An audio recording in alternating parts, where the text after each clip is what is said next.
मी तमाम महाराष्ट्राच्या मायबाप जनतेच्या समोर नतमस्तक होते की ज्या विश्वासाच्या नात्याने 8 खासदार एक अगदी निसष्टा विजय हरियाणामधली सीट आणि आपली लक्षद्वीपमधली सीट ही अतिशय कमी मतांनी फैजलची ही गेली।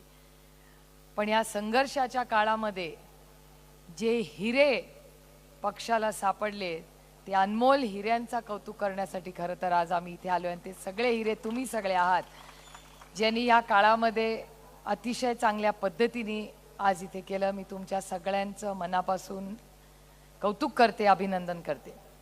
कार्यक्रमासाठी आज आपल्या सगळ्यांचेच मार्गदर्शक आदरणीय पवार साहेब, व्यासपीठावरील सर्वच मान्यवर उपस्थित बंधू आणि भगिनींनो, कार्यक्रमाला उशीर झालेला आहे। जयंतरावांचं भाषण आहे, त्यानंतर पवार साहेबांचं मार्गदर्शन आपल्याला ऐकायचं, त्याच्यामुळे मी फार वेळ घेणार नाही।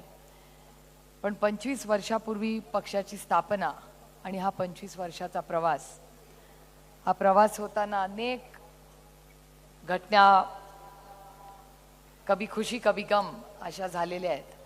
पण अनेक लोकांचं खूप योगदान या पक्षामध्ये आहे। कदाचित काही आज एक वेगळं घर करून साजरं करतायत, त्यांच्यापैकीही अनेक लोकांचंही कामाची नोंद ही आपण घेतली पाहिजे, कारण का गेल्या अनेक वर्षामध्ये प्रत्येकात चांगले गुण असतात, त्याच्यामुळे त्या चांगल्या गुणाची नोंद आपण नेहमी ठेवली पाहिजे। त्याच्यामुळे पक्षवाढीमध्ये त्यांचंही सगळ्यांचं मोठं योगदान होतं, हे मला असं वाटतं आजच्या 25व्या दिवशी आपण मान्य करून त्यांनाही शुभेच्छा देऊया। आणि हा एकच पक्ष असा असेल जो 25 वर्षाचा आहे पण त्यातली 18 वर्ष सत्तेत राहिलेला आहे आणि स्वतःच्या हिमतीवर, कॉपी करून पास नाही, स्वतःच्या हिमतीवर 18 वर्ष आपण, आणि काय तोडो फोडो वगैरे असल्या भानगडी आपण केल्या नाहीत, पण 25 वर्षातली 18 वर्ष आपण सत्तेमध्ये राहून या देशाची सेवा करण्यात जी आपल्याला ह्या लोकांनी संधी दिली याबद्दल मी आपले सगळ्यांचे मनपूर्वक आभार मानते। आणि या 25 वर्षाच्या पूर्ण योगदानामध्ये ज्या ज्या पदाधिकारी नेत्यांनी राष्ट्रवादी काँग्रेस पक्षाला जी साथ दिली त्यांचेही मी या कार्यक्रमाच्या निमित्ताने मनपूर्वक आभार मानते। या कार्यक्रमात कैलासवासी RR पाटील, कैलासवासी विमलताई मुंदडा, बाबासाहेब कुपेकर, गुरुनाथ कुलकर्णी, वसंतराव डावखरे, वसंत चव्हाण, राहता कदम, मनमोहन ओबरॉय, मोहनसिंग राजपाल, दिग्विजय सिंग खानविलकर, अरुण मेहताजी, गोविंदराव निकम, गोविंदराव अधिक, DP त्रिपाठी, सुभाष अण्णा कुल, ज्योती वहिनी कलानी, वसंत पवार, विनायक मेटे, माणिकराव जगताप, असंख्य असे नेते ज्यांनी या ढाकणे साहेब या सगळ्यांना या प्रवासामध्ये असे असंख्य मोठे नेते आपल्या राज्यातले आपण गमावले, पण या पक्षामध्ये ह्या सगळ्यांचं खूप मोठं योगदान हे आपल्या संघटना बांधणी होणारे होतं। आज अहिल्यानगरमध्ये आपण जमलेलो आहोत। मला आवर्जून बाळासाहेब थोरातांचा उल्लेख करणं महत्त्वाचं वाटतं, कारण आज काँग्रेस पक्ष, राष्ट्रवादी काँग्रेस पक्षाचे जिथे जिथे सीट होत्या पूर्ण ताकदीने काँग्रेस पक्ष, उद्धवजींचे मी मनपूर्वक आभार मानते, सोनियाजी राहुलजींचे मी मनपूर्वक आभार मानते, बाळासाहेब थोरातांचं नेहमीच आपल्याला सगळ्यांना सहकार्य असतं त्याबद्दल अरविंद केजरीवालांचे मी आभार मानते। जेलमधून बाहेर आल्यावर पहिली सभा महाराष्ट्रात अरविंद केजरीवालांनी कुठे घेतली तर ती बाळ्या मामांसाठी भिवंडीला घेतली, त्याबद्दल मी तमाम आम आदमी पक्षाचेही मनपूर्वक आभार मानते। त्यानंतर सगळेच मित्र पक्ष, बारामती लोकसभा मतदारसंघात वंचित आघाडीनेही जी काही सहकार्य केलं अशा असंख्य लोकांचे मी या कार्यक्रमाच्या निमित्ताने मनपूर्वक आभार मानते। आणि आज मला असं वाटतं अमोल दादाही त्यांच्या भाषणात म्हणाले की पुढचे 3-3.5 महिने एकच लक्ष म्हणजे विधानसभा लढणे आणि जिंकणे हे आपलं सगळ्यांचं लक्ष राहणार आहे। आज आपण 8 जण दिल्लीमध्ये आपल्या सगळ्यांच्या आशीर्वादाने निवडून गेलेलो आहे। मी आमच्या 8ही जणांच्या वतीने आपल्याला शब्द देते की जशा पद्धतीने कष्टांची परिकाष्ठा घेऊन तुम्ही आम्हाला निवडून आणलं त्याच्यापेक्षा गुंजभर जास्ती आम्ही कष्ट करू आणि तुम्हाला प्रत्येकाला निवडून आणण्यासाठी आम्ही सगळे प्रयत्न करू। आणि एक गोष्ट महत्त्वाची पक्षाच्या वतीने मी आपल्याला सांगू इच्छिते की अनेक वेळा प्रश्न विचारलं जातं पुढे काय। आज नंतर राष्ट्रवादी काँग्रेस पक्ष आदरणीय पवार साहेबांच्या नेतृत्वाखाली सोसायटी, ग्रामपंचायत, बँक, साखर कारखाना आणि काय राहिलं का? कुठली? जिल्हा परिषद, नगरपालिका, महानगरपालिका, अजून काय राहिलं का? पंचायत समिती झाले आणि सोसायटी झाली ना, ठरलं ना. प्रत्येक कार्यकर्त्याला जिथे मान सन्मान मिळेल ही संधी तुमच्या सगळ्यांसाठी आहे. तुम्ही लोकसभा शून्यातून आपल्याकडे जेव्हा होतं तेव्हा लढला, प्रत्येकाचा मान. आणि हे बघा, मैदान सबके लिए खुला और खाली आहे, आपल्याकडे काय प्रॉब्लेम नाही आहे. त्याच्यामुळे पक्षातल्या सगळ्या पदांचा निर्णय हा होईल. पण आता एकच लक्ष, विधानसभा. जेव्हा आपले लोकसभेसाठी सगळे ताकदीने लढले, विधानसभेसाठीही जेव्हा युद्ध चाललेलं असतं ना, एकच लक्ष. मी 7 महिने माझ्या आयुष्यातले फक्त माझ्या लोकसभा मतदारसंघासाठी दिले. ना नवऱ्याशी बोलले ना पोरांशी बोलला.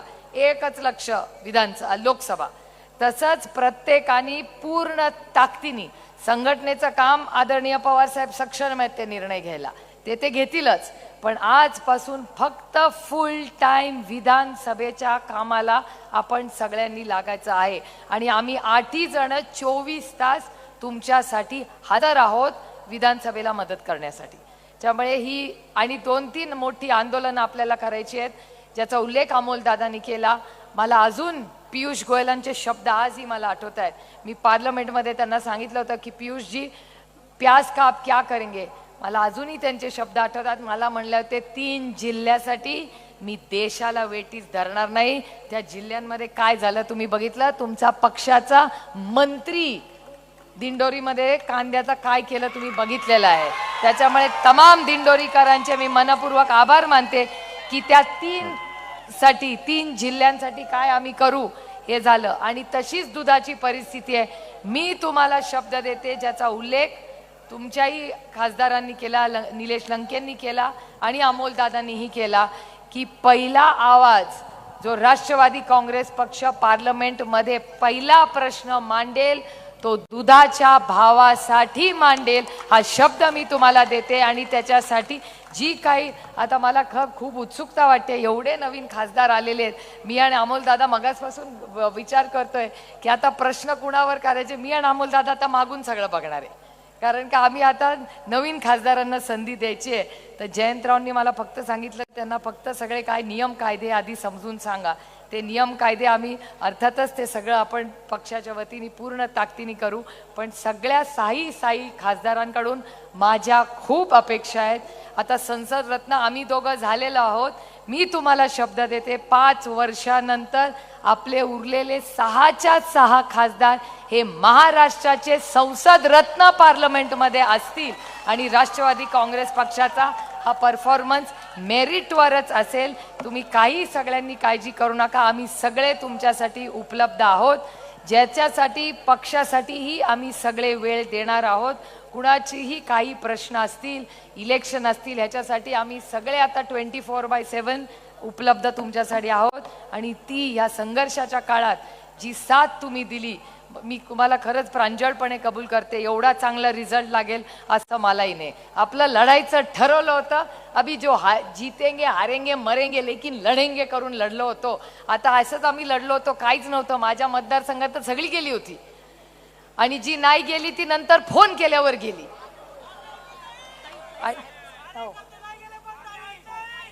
चला चला साहेब, हा अहो तेच तर पुढचं तर ऐका. पण नेते सगळे गेले. मी माझं इलेक्शन हे फक्त कार्यकर्त्यांच्या जीवावर जिंकून आलेले आहे. त्यामुळे तमाम कार्यकर्त्यांचे मी मनपूर्वक आभार मानते. आपण सगळ्यांनी जी साथ दिली त्याबद्दल आपल्या सगळ्यांचे मी मनपूर्वक आभार मानते. पुन्हा एकदा आपण सगळ्यांनी चिन्ह जे पोचवलं त्याबद्दल मनपूर्वक आभार मानते. पण काही ठिकाणी चिन्हाची जी गल्लत जशी साताऱ्याला झाली त्याबद्दल आपण सगळ्यांनी लक्ष घातलं पाहिजे. तुतारी वाजवणारा माणूस हे आपलं चिन्ह पुढचे 3-4 महिने. आपण सगळ्यांनी त्याबद्दल काम करावं. मला चिठ्ठी आलेली आहे की भाषण आवरा, त्याच्यामुळे पुन्हा एकदा आपली जेव्हा भेट होईल तेव्हा नक्की सविस्तर संघटना आणि पुढची आपली 5 वर्षाची वाटचाल याच्यावर सविस्तर बोलीन. पुन्हा एकदा आपण केलेल्या सहकार्याबद्दल मनपूर्वक आभार मानून आपली रजा घेते. जय हिंद, जय महाराष्ट्र, जय आघाडी.